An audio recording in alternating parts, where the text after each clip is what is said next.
बरेली नगर निगम के ward number 4 sugar factory से भाजपा के पार्षद पद के संभावित प्रत्याशी सौरभ गोस्वामी एवं उनके पिता महंत अमर चंद्र गोस्वामी से हमारे संवाददाता ने उनके निवास स्थान पर मुलाकात कर खास बातचीत की। बातचीत के दौरान पार्षद पद के प्रत्याशी सौरभ गोस्वामी के पिता महंत अमर चंद्र गोस्वामी ने क्षेत्र के चौमुखी विकास एवं सरकारी योजनाओं का जनता को लाभ दिलाने हेतु अपनी चुनावी रणनीति की जानकारी देते हुए बताया। जी, हमारा नाम महंत अमरचंद गोस्वामी हैं, छोटे गुरुजी भी कहते हैं, और श्री बालाजी दरबार जो करगैना में हैं, हम वहाँ पर दरबार लगाते हैं और भव्यता से साथ दरबार बना हुआ है।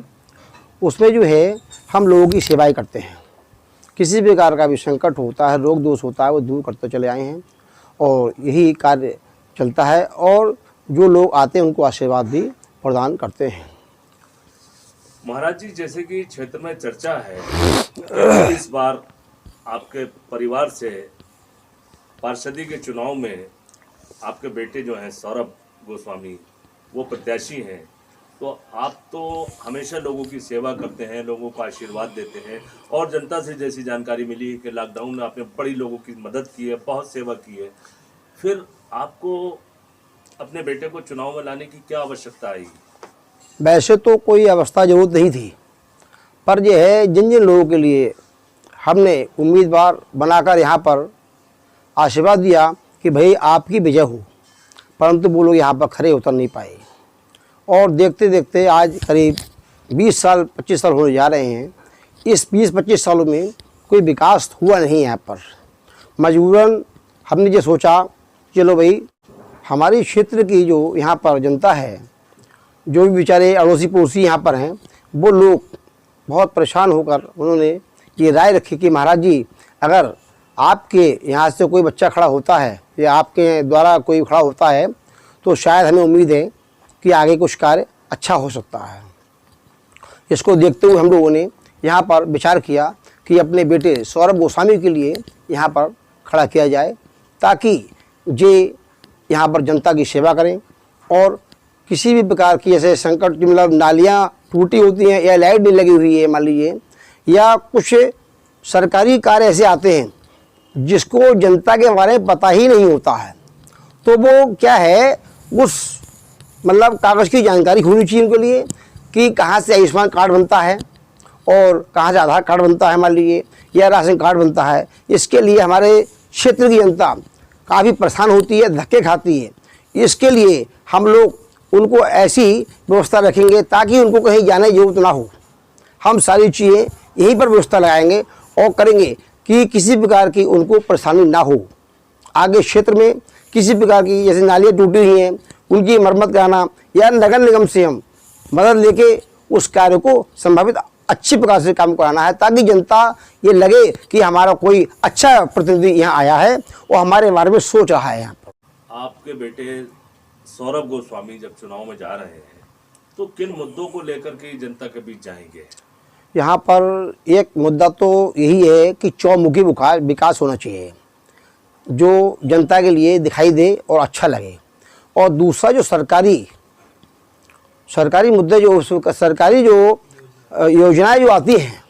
उसका लाभ मिलना चाहिए। आपने कहा कि सड़क नाली निर्माण, तो इस व्यवस्था जैसे कि आपके क्षेत्र में हमने घूमकर देखा है कि अधिकतर सड़कें टूटी हुई हैं और जगह जगह नालियों में पानी भरा हुआ है, गंदगी है, तो इस व्यवस्था को आप किस तरह बेहतर करेंगे? एक तो सबसे बड़ी चीज़ है कि यहाँ पर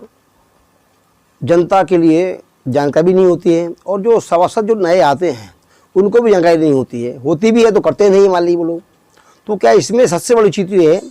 कि जो नालियाँ और जो रोड बनते हैं ये पूरे मानक के नहीं बनते हैं, जिसमें जो है रोड जल्दी ही टूट जाती है। तो एक तो हमारा विचार ये है कि नालियाँ या रोड जो बने वो पूर्ण मानक के बने, ताकि वो जनता पूरे 5 वर्ष तक उसको इस्तेमाल कर सके। होता क्या है कि इसमें जो है आज क्षेत्र में नाली बनी और मान पर 6 महीने बाद टूट गई मान लीजिए, तो उसमें बहुत बड़ी दिक्कत होती है। दूसरी चीज़ ये होती है कि यहाँ पर जो केबलें पड़ती हैं ये रोड बनने के बाद पड़ती हैं, जो कि हमारा ये विचार बनना है कि अगर कहीं पर टंकी की लाइन या पानी की या बिजली की जो लाइन पड़नी है वो पहले डलाई जाएगी, उसके बाद ये रोड बनेगी। ताकि वो जनता जो है पूरे 5 वर्ष तक उसका इस्तेमाल कर ले, जो कि अभी तक इस मानव रूप से कोई कार्य हुआ ही नहीं है। इसमें अगर हमारे बेटे के लिए जनता ने पार्षद बनाकर चुना जाएगा तो जो है हम इसी मानक के ऊपर ये कार्य करे जाएंगे। भाई देखिए, ये हमने भी देखा है और आप भी बता रहे हैं तो ठीक बता रहे हैं। लगभग मैं समझता हूँ काफ़ी खंभों पर लाइट नहीं है, और लगभग कुछ खंभों पर लाइट है भी, मान लीजिए वो जल नहीं रही है, मान लीजिए, है ना। तो इसमें किसी के दोस्त तो है ही, अब जो होगा वो कोई बात नहीं है। फिलहाल जो हमारा जो रणनीति चल रही है, हमारा ये है कि जितने भी खंभे हैं उन खंभों पर, जितने भी खंभे हैं सभी खंभों पर जलती हुई लाइट दिखाई देगी। बनने के बाद अगर जनता ने हमको हमारे सौरभ बेटे के लिए चुना है तो पार्षद रूप में चुनेंगे, तो ये सारी चीज़ें हम उनको दिखाएंगे कि हर खंभा पर जलती हुई लाइट दिखाई देगी। दूसरा, अगर जहाँ पर खंभे लगे हुए नहीं है मान लीजिए, तो वहाँ पर क्या है, जो मकान हैं छोटी छोटी गलियों में वहाँ खंभे लगने की व्यवस्था नहीं है, तो वहाँ पर क्या, वहाँ के मकान मालिक से पूछा जाएगा भाई, उनसे परमिशन लेके उनके घर में या छत पे या लिंटर पे जैसी व्यवस्था बनेगी उन पे, तो एंगल लगाकर हम लोग उस लाइट की व्यवस्था करेंगे, ताकि कोई भी जनता न कहे कि हमारे घर के आगे अंधेरा है। इस प्रकार से हमको ये कार्य करना है। सफाई व्यवस्था की स्थिति को आप किस तरह सुचारू रूप से करेंगे? देखिए, इसके लिए क्या है हम लोगों के लिए कि जो स्वीपर लोग होते हैं, सफाई कर्मी लोग होते हैं, उनके साथ एक मीटिंग करने के बाद में उनको जो लोग 4 लोग हैं या 6 लोग हैं, उसको क्या है, हमारा क्षेत्र बड़ा भी है, अगर उनसे मीटिंग करने के बाद ये बताते हैं कि यहाँ पर हम लोग काम बहुत है और लेबर यहाँ भी कम है, उसके लिए क्या है, निगम से भी ये चाहेंगे कि वहाँ से भी हमें 1-2 लोग और बढ़ती मिले, और इन लोगों के लिए एक जगह ना लगा के हम इनको हर गली में एक व्यक्ति बांटेंगे। मान लीजिए जैसे 4 टुकड़े करे हमने, जो हमारा क्षेत्र है उस क्षेत्र में हमने 2-2 सफाई कर्मी भेज दिए, तो क्या है, वहाँ पर हमें ये दिखाई देगा कौन से 2 व्यक्तियों ने अच्छा काम किया हुआ है। होता क्या है, जहाँ पर चारों इकट्ठे जाएंगे तो वहाँ पर काम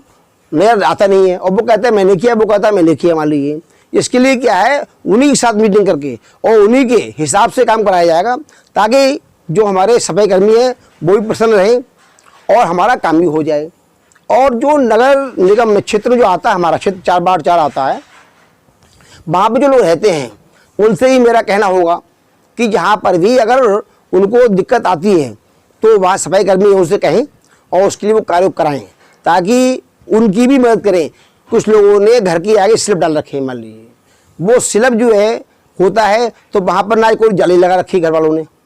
और इसलिए पूरी सफाई पर्याप्त हो नहीं पाती है। कुछ कूड़ा जो होता है स्लिप के नीचे पहुँच जाता है, तो जो स्वीपर होते हैं, सफाई कर्मी जो होते हैं, उनका कहना ये होता है या तो स्लिप हटे मान लीजिए,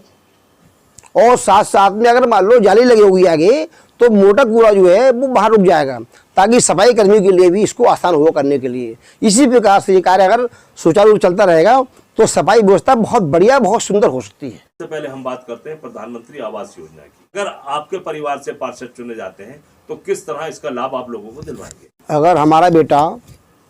इस बार अगर चुनाव में और जनता जो है चुनाव को जितवाएगी या पार्षद बनाते हैं, तो मोदी जी का बहुत बड़ी अच्छी पहल है ये, कि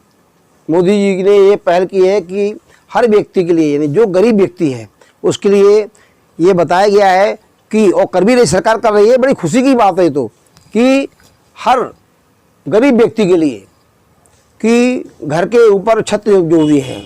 कहते हैं ना कि किसी लोगों ने उसकी भूमि पड़ी हुई है और बनाने के लिए पैसा नहीं है, तो हमारी मोदी जी सरकार ने,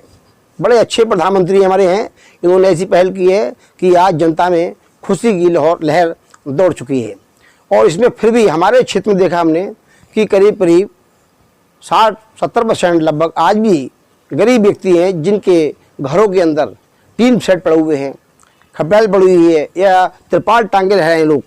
कि वहाँ पर लिंटर की व्यवस्था नहीं है। इसके लिए अगर ये बच्चा जीतता है उसके बाद में हम लोग इसका पूरा क्षेत्र का सर्वे कराएंगे,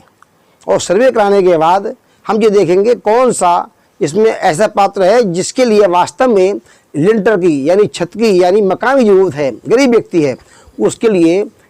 इस कार्य को हम लोग बड़ी विधि विधान से कराएंगे। और इसमें हम चाहे स्वयं लगना पड़े हमारे लिए, कि इसके लिए एक तो ये है कि किसी भी बिचौलिए के बगैर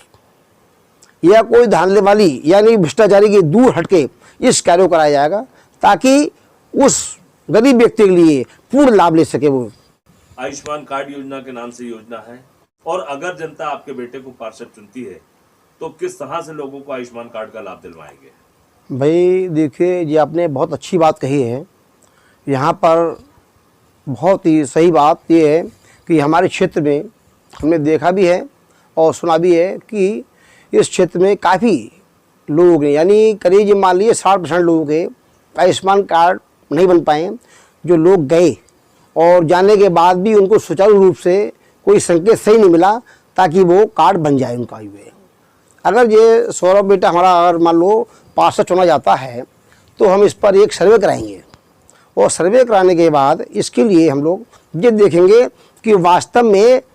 कितने लोगों के लिए मिला है और किसको नहीं मिला है, और नहीं मिला है फिर भी जिन लोगों को नहीं मिला है उनके लिए क्या करेंगे, हम एक कैंप लगाएंगे। यहाँ पर कैंप के आधार पर उनसे आवेदन कराएंगे ताकि जो है वो उनका आयुष्मान कार्ड का लाभ ले सके। क्योंकि जाने कितने लोग ऐसे भी हैं जो हमारे क्षेत्र में इलाज के लिए पैसा नहीं है और मोटी बीमारी लग गई, मान लीजिए बड़ी बीमारी लग जाती है। आजकल डॉक्टरों के हाथ देख ही रहे हैं। हमारे प्रधानमंत्री जी ने बड़ा अच्छा एक ये आयुष्मान कार्ड का व्यवस्था निकाली है, इससे जो है गरीबों को लाभ मिल रहा है। तो हम क्यों ना चाहेंगे कि हमारे क्षेत्र में वार्ड नंबर 4 से जो लोग इसके पात्र हैं उनका आवेदन करा के हम आयुष्मान कार्ड भी जल्दी से जल्दी बनवाएंगे। जहाँ पर राशन कार्ड नहीं बन पाए हैं तो वहाँ पर राशन कार्ड बनवाए जाएंगे।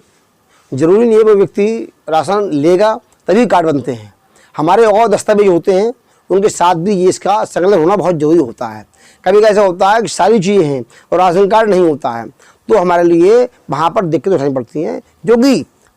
आने वाले वक्त में इसके लिए जनता के लिए दिक्कत उठानी नहीं पड़ेगी। भाई देखिए, संदेश तो नहीं दिया जा सकता है क्योंकि वार्ड नंबर 4 जो हमारे क्षेत्र में आता है एक हमारा ये परिवार है। परिवार से हम एक अपील करेंगे कि हमारे बच्चों को आशीर्वाद दें और इस चुनाव में उनको पार्षद चुनें, ताकि जो है जो हमने वादे किए हैं आपके चैनल के अनुसार वो सारे वादे हम करने में खरे उतरें। यही हम चाहेंगे जनता से। बहुत बहुत धन्यवाद।